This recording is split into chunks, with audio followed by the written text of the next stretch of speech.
हाय, आपके साथ मैं हूँ सुरभि शर्मा।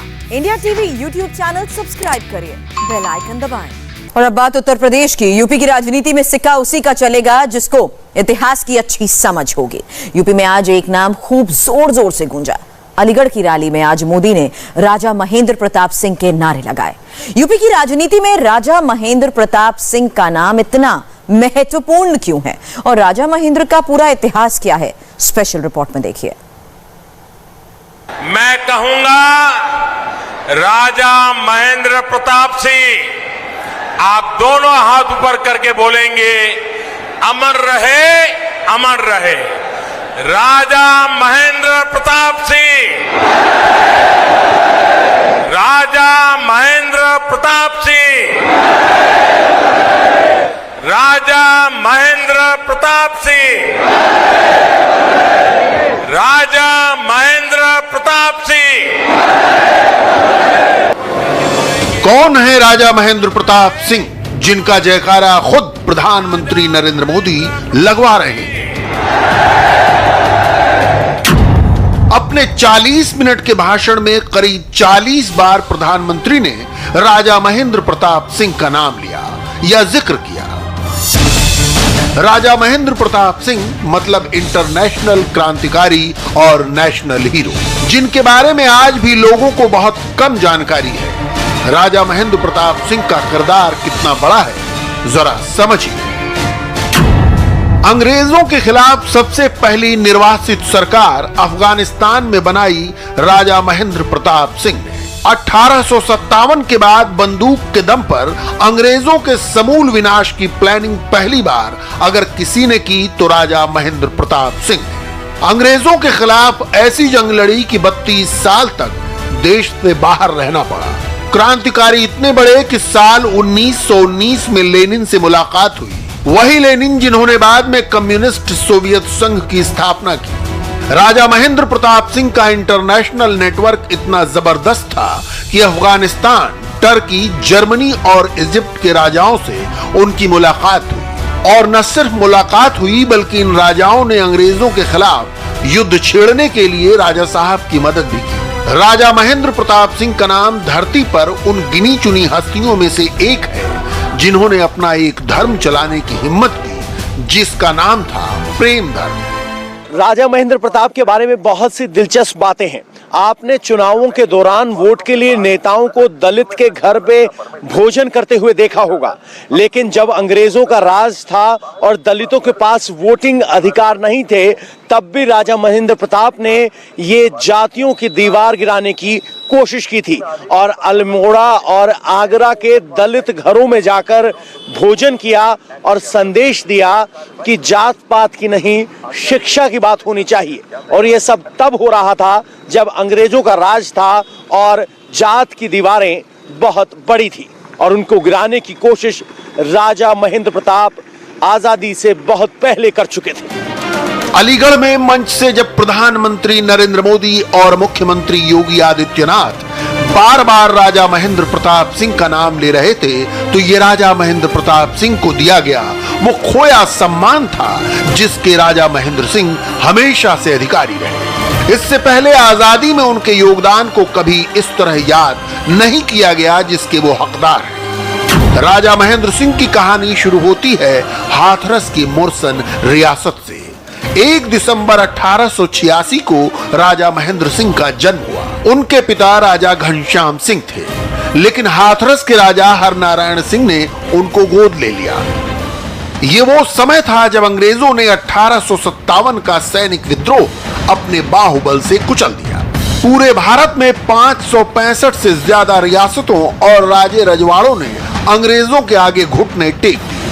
ऐसे में किसी राजा का ब्रिटिश सरकार के खिलाफ विद्रोह करना एक बहुत बड़ी बात थी, लेकिन ये हिम्मत राजा महेंद्र प्रताप सिंह ने दिखाई। इस लड़ाई में राजा महेंद्र प्रताप सिंह को इतना बड़ा संघर्ष और मुसीबत झेलनी पड़ी कि खुद प्रधानमंत्री नरेंद्र मोदी ने भी उनको अलीगढ़ के मंच से याद किया।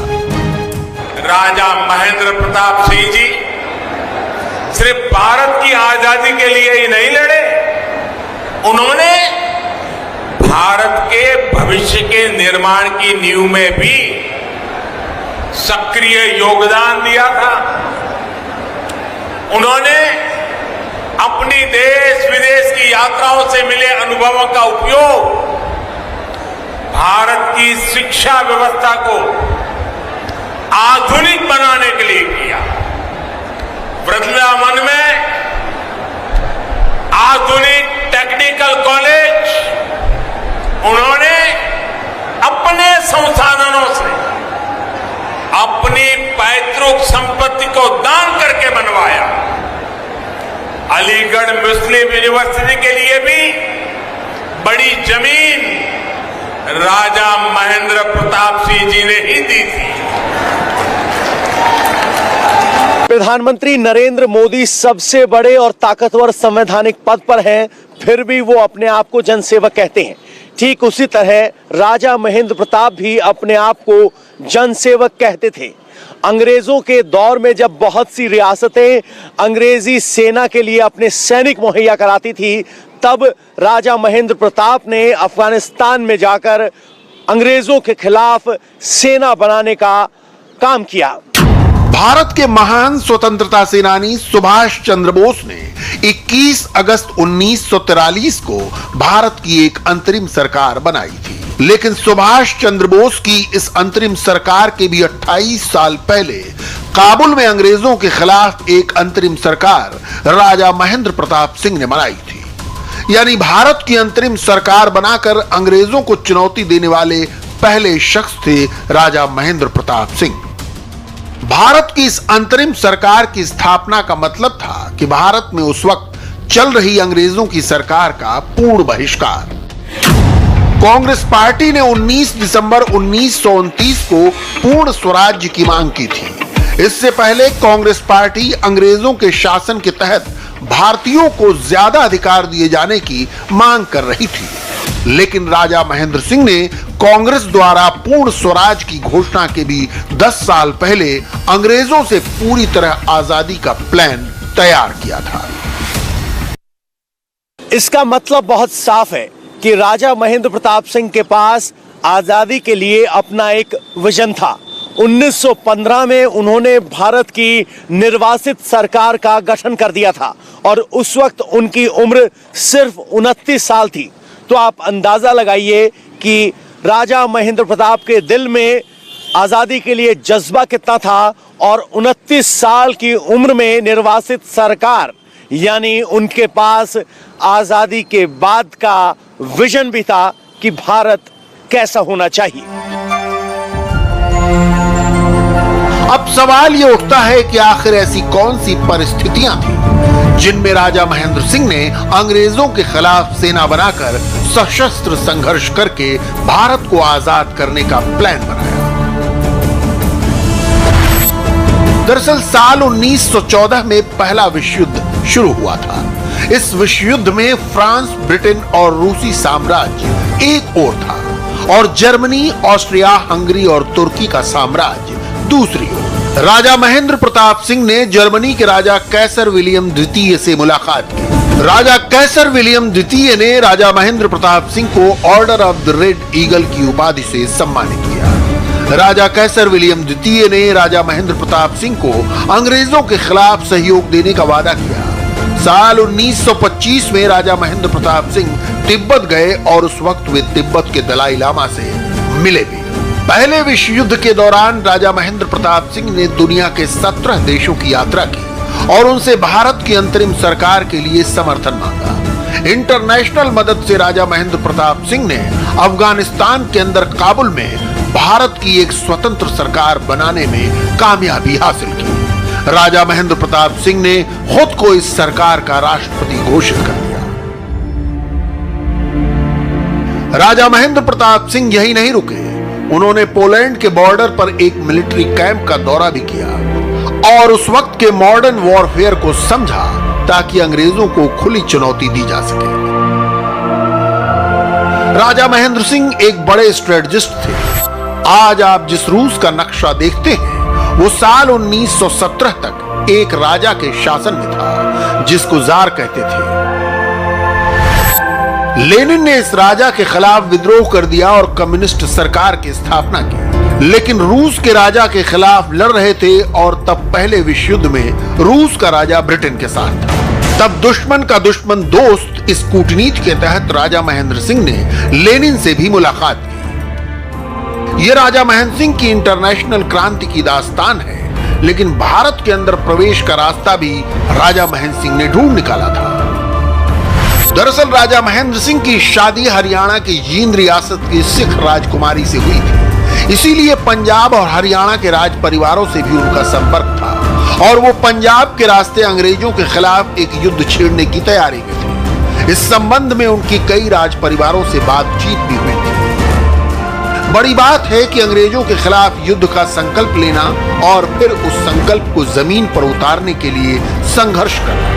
इसीलिए प्रधानमंत्री नरेंद्र मोदी ने कहा कि युवाओं को राजा महेंद्र प्रताप सिंह के संघर्ष से प्रेरणा लेनी चाहिए। आज जब देश अपनी आजादी के 75 वर्ष का पर्व मना रहा है, आजादी का अमृत महोत्सव मना रहा है, तो इन कोशिशों को और गति दी गई है। भारत की आजादी में राजा महेंद्र प्रताप सिंह ने उनके योगदान को नमन करने का ये प्रयास ऐसा ही एक पावन अवसर है। साथियों, आज देश के हर उस युवा को जो बड़े सपने देख रहा है, जो बड़े लक्ष्य पाना चाहता है, उसे राजा महेंद्र प्रताप सिंह जी के बारे में अवश्य जानना चाहिए, अवश्य पढ़ना चाहिए। राजा महेंद्र प्रताप सिंह जी के जीवन से हमें अदम्य इच्छा शक्ति, अपने सपनों को पूरा करने के लिए कुछ भी कर गुजरने वाली जीवटता आज भी हमें सीखने को मिलती है। दुर्भाग्य से अंग्रेज पहला विश्व युद्ध जीत गए और जिस जर्मनी की मदद से राजा महेंद्र प्रताप ने निर्वासित सरकार बनाई थी, वो जर्मनी हार गया और इसकी कीमत राजा महेंद्र प्रताप को चुकानी पड़ी। वो 1946 तक हिंदुस्तान वापस नहीं आ सके क्योंकि अंग्रेजी हुकूमत ने उनकी गिरफ्तारी का वारंट निकाला हुआ था। आजादी की लड़ाई में राजा महेंद्र प्रताप सिंह का संघर्ष शुरू होता है साल 1906 से, जब कलकत्ता में कांग्रेस का अधिवेशन हुआ था। राजा महेंद्र प्रताप सिंह ने इस अधिवेशन में हिस्सा लिया था। स्वदेशी आंदोलन के वो समर्थक थे। साल 1911 और 1912 के दौरान बाल्कन युद्ध में भी राजा महेंद्र प्रताप सिंह तुर्की के खलीफा की सेना की ओर से लड़े थे। साल 1913 में साउथ अफ्रीका में भी गांधी जी के आंदोलन में राजा महेंद्र प्रताप सिंह शामिल थे। राजा महेंद्र प्रताप ने इस मुस्लिम अलीगढ़ यूनिवर्सिटी के लिए भी जमीन दान की थी और एएमयू के रिकॉर्ड्स के मुताबिक कुछ जमीन को दान में दिया गया था, जबकि कुछ जमीन 2 रुपए सालाना की लीज पर दी गई थी। यानी शिक्षा के इस संस्थान जहां से खुद राजा महेंद्र प्रताप पढ़े हैं, उसको आगे बढ़ाने के लिए उन्होंने अपनी जमीन को दान भी किया था ताकि बाकी सब लोग भी पढ़ सकें और यूनिवर्सिटी आगे बढ़ सके। साल 1895 में अलीगढ़ यूनिवर्सिटी को माओ कॉलेज कहते थे क्योंकि तब इसे विश्वविद्यालय का दर्जा नहीं मिला था। साल 1895 में राजा महेंद्र प्रताप सिंह ने माओ कॉलेज में पढ़ाई की थी। इस कॉलेज से महेंद्र प्रताप सिंह को लगाव था, इसीलिए साल 1929 में राजा महेंद्र प्रताप सिंह ने अपनी करीब 3 एकड़ जमीन इस संस्थान को दान में दी थी। लेकिन अब राजा महेंद्र प्रताप सिंह के नाम पर राजनीति हो रही है और बीजेपी ये मांग कर रही है कि महेंद्र प्रताप सिंह को अलीगढ़ यूनिवर्सिटी वो सम्मान दे जिसके वो हकदार है। इस मुद्दे पर भी ओवैसी ने बीजेपी के खिलाफ अपने बयानों के तीर छोड़ दिए। महेंद्र प्रताप साहब का तस्वीर भी है, उनकी इज्जत की निगाहों से वहाँ पे देखा जाता है और उनकी बड़ी कदर की जाती है। वो तो उस जमाने में मुस्लिम उलेमाओं के साथ जाकर एक हुकूमत भी बनाए थे। तो ये बात गलत है, उनकी बड़ी इज्जत की जाती है, कोई बात नहीं। राजा महेंद्र प्रताप सिंह को एक शिक्षाविद के तौर पर भी याद किया जाता है क्योंकि उन्होंने मथुरा में प्रेम महाविद्यालय की स्थापना की। इसके अलावा उन्होंने वृंदावन में तकनीकी शिक्षा के लिए एक पॉलिटेक्निक स्कूल भी स्थापित किया। राजा महेंद्र प्रताप सिंह ने अपने जीवन में सबसे ज़्यादा शिक्षा और आधुनिक टेक्निकल शिक्षा को महत्व दिया। इसीलिए उन्होंने अपना जो पैतृक महल था वृंदावन में, उसको ट्रस्ट के रूप में देखे और भारत का सबसे पहला पॉलिटेक्निक और टेक्निकल कॉलेज बनाया। इनफैक्ट वो एशिया का पहला टेक्निकल कॉलेज था और भारत सरकार ने अब उनके नाम पे वही एक नया टेक्निकल विश्वविद्यालय बनाने जा रहे हैं जिसमें नए कोर्सेज जो आधुनिक कोर्सेज होंगे। तो मेरा ये मानना है कि भारत सरकार ने उनको बहुत बड़ा सम्मान दिया है। साल 1932 में राजा महेंद्र सिंह का नाम नोबेल पीस प्राइज के लिए भी प्रस्तावित किया गया था। उनका नाम प्रस्तावित करते हुए नोबेल प्राइज कमेटी ने महात्मा गांधी की टिप्पणी का जिक्र किया था। महात्मा गांधी ने राजा महेंद्र सिंह को महान देशभक्त बताया था। राजा महेंद्र प्रताप ने आजादी के बाद राजनीति में भी अपना किरदार निभाया। 1957 में मथुरा लोकसभा सीट से राजा महेंद्र प्रताप सिंह ने भारतीय जनसंघ के उम्मीदवार अटल बिहारी वाजपेयी को 71,500 से ज्यादा वोटों से चुनाव में शिकस्त दी। बाद में अटल बिहारी वाजपेयी भारत के प्रधानमंत्री बने। जब 1979 में राजा महेंद्र प्रताप का देहांत हुआ तब भारत सरकार की तरफ से उनके नाम की एक डाक टिकट भी जारी की गई। वक्त एक ब्रेक का है, जल्द लौटेंगे नजर इस वक्त की हेडलाइंस पर।